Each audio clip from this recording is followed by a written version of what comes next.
Bro, ഞങ്ങളൊക്കെ already work ചെയ്യുന്ന ടെക്നീഷ്യന്മാരാണ്. ചെറിയ ചെറിയ സ്ഥാപനങ്ങളും കാര്യങ്ങളൊക്കെ റണ്ണിങ് ചെയ്യുന്ന ആൾക്കാരാണ്.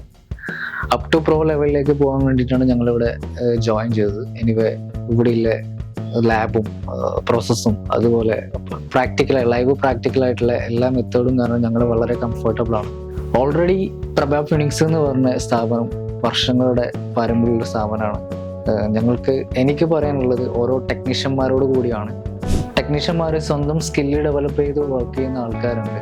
യൂട്യൂബ് അതുപോലെ മറ്റുള്ളവരോട് സംശയങ്ങൾ ഹിന്റ് ചോദിച്ച് വർക്ക് ചെയ്യുന്ന ആൾക്കാരുണ്ട്. സ്വന്തമായിട്ടുള്ള ക്രിയേറ്റിവിറ്റി ഡെവലപ്പ് ചെയ്ത് മുന്നോട്ട് പോകുന്ന ആൾക്കാരോട് നിർബന്ധമായും ഫ്യൂച്ചറിൽ ഒരു അപ്ഡേഷൻ മസ്റ്റാണ്. അപ്ഡേഷനിലേക്ക് വന്ന് ജോയിൻ ചെയ്യുക. കാരണം സ്വന്തമായിട്ട് സ്കില്ല് ഡെവലപ്പ് ചെയ്യുന്നതും പ്രോപ്പറായിട്ടുള്ള നോളജ്, പ്രോപ്പറായിട്ടുള്ള ഐഡിയ, പ്രോപ്പറായിട്ടുള്ള ഹാൻഡ് സ്കില്ല് ഉണ്ടാക്കിയിട്ട് ഒരു വർക്ക് മുന്നോട്ട് പോകുന്നതും രണ്ടാണ്. ഒന്ന് നമ്മളെ ഫീൽഡ് ഒന്ന് നമ്മൾ വർക്ക് ചെയ്യുന്ന ടെക്നിക്കൽ പരമായുള്ള എല്ലാ സംഭവങ്ങളും നമുക്ക് ഹാൻഡ് സ്കില്ല് സ്പീഡായിട്ട് വർക്ക് ചെയ്യാൻ പറ്റും. പിന്നെ ഭാവിയിലേക്കുള്ള എല്ലാ കാര്യങ്ങളും അഡ്വാൻസ്ഡുള്ള സപ്പോർട്ടും കാര്യങ്ങളൊക്കെ ഇവിടുന്ന് ചെയ്തു വരുന്നുണ്ട്. അതിൽ 100% നമുക്കതിൽ കോൺഫിഡൻസ് ആണ് ഏത് കാര്യത്തിൽ.